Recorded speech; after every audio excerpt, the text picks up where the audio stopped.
J'ai l'honneur de vous présenter une prestation artistique de Madame Mira Dunoyer-Vaïguene, une jeune femme talentueuse, alumni du programme Great Lakes Women Leadership de Kelobantu.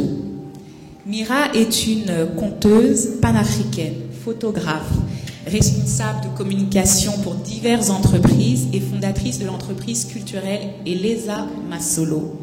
Elle nous proposera un conte sur l'écologie intitulé La ciboulette magique. Mesdames et messieurs, je vous prie d'accueillir chaleureusement Mira.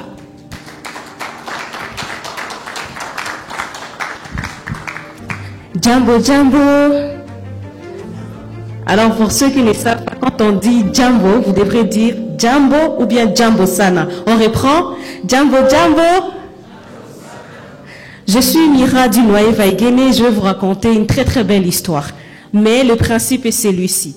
Avant de commencer, si je dis Adi Sincho, vous savez comment vous allez rétorquer? Ah voilà, Adi Sincho, Ncho Adisi, pour dire histoire racontée, c'est en Swahili. Adi Sincho, Adi Sincho. Alors dans un monde où ne régnait que de paresseux, vous savez la famine régnait aussi. Elle était reine. Vous savez pourquoi? Parce que ces gens ne pratiquaient plus l'agriculture. Ils avaient coupé tous les arbres. Ils ne pratiquaient plus la pêche ni la cueillette. Mais Nzambi, dans sa bonté, songeait quand même à ses enfants. Il leur faisait tomber la manne. Mais le principe était celui-ci. Il fallait se réveiller à 5 heures pour tomber sur quelques grains. Il était rare, alors très très rare, de tomber sur 2 grains de riz ou d'haricots. C'était soit un grain de riz ou un grain d'haricot. Adi Sincho, Adi Sincho, je ne vous sens pas. Nous les conteurs, on aime bien quand on nous motive. Sinon, je vais rentrer chez moi. Adi Sincho. Alors, il était rare, comme je disais, de tomber sur 2 grains à la fois. Il fallait se réveiller à 5 heures. Alors tout le monde s'est réveillé, prenait un grain de riz ou un grain d'haricot, il mettait dans sa casserole et ça s'est multiplié. Nzambi était bon. Sauf qu'un jeune homme du nom de Koura, il va se réveiller en retard. Koura, ces jours-là, je ne sais pas, mais il rêvait. Il se réveillera à 7 heures. Alors sa femme va le blâmer. Mais Koura, tu t'es réveillé en retard. Qu'allons-nous manger aujourd'hui? Tu sais combien il est difficile de tomber sur certains aliments. Alors Koura va lui dire, Nzambi pourvoira. Koura prit son courage à 2 mains, il alla quand même chercher dans la forêt et il tomba sur des ciboulettes magiques. Il était rare de tomber sur 2 aliments en même temps. Alors il prit les ciboulettes, il les ramena chez lui. Sa femme commençait à crier, mais Koura, qu'allons-nous faire des ciboulettes? Qu'est-ce que nous allons en faire? Nos enfants ne vont quand même pas manger des ciboulettes. Il lui dit, bon, on prendra une ciboulette, tu la prépareras. Et lorsque la femme mit la ciboulette dans la marmite, elle s'est multiplia. Koura eut l'idée parce que Nzambi l'avait inspiré. Il prit l'autre ciboulette et il va la s'aimer. Le lendemain, Koura se réveille à 5 heures. Oh! La ciboulette avait poussé d'1 mètre. Ok, il s'est dit d'accord. Le lendemain, la ciboulette avait fait 5 mètres. 1 mois après, la ciboulette avait percé le ciel. Alors Koura était étonné, il s'est dit, il va falloir que je grimpe cette ciboulette pour savoir ce qui se trouve après. Peut-être que je rencontrerai Nzambi. Adi Sincho. Alors Koura va monter la ciboulette. Il monte la ciboulette des jours, des nuits, 1 semaine, 2 semaines, 3 semaines. Il atteint Nzambi. Et Koura s'est dit, attends, c'est le moment de blâmer Nzambi parce que on ne le voit jamais. Maintenant que je tombe sur lui, il va falloir que je le blâme. Donc Koura pose la question à Nzambi. Nzambi, on dit que tu es un Dieu bon. Mais dis donc, on ne mange pas à notre faim. Alors Nzambi lui dit, tu es sûr que vous ne mangez pas à votre faim? Oui, tous les jours nous tombons sur un petit grain, ça ne suffit pas. Et aujourd'hui, il y a quelques jours, moi je suis tombée sur une ciboulette. Comment allons-nous continuer à vivre ainsi? Alors Nzambi, qui était bon, lui donna une fiole. Cette fiole contenait l'eau bénite. Nzambi lui dit, tu dois être communautaire. Tu dois réunir toutes les personnes de ta communauté et une fois réunies, tu verseras cette fiole sur la terre et des arbres jailliront, des animaux de toute espèce. Et vous reprendrez l'agriculture, vous conserverez la nature. Koura lui dit, ok, je te crois. Alors pendant que Koura redescendait, il y avait une autre route.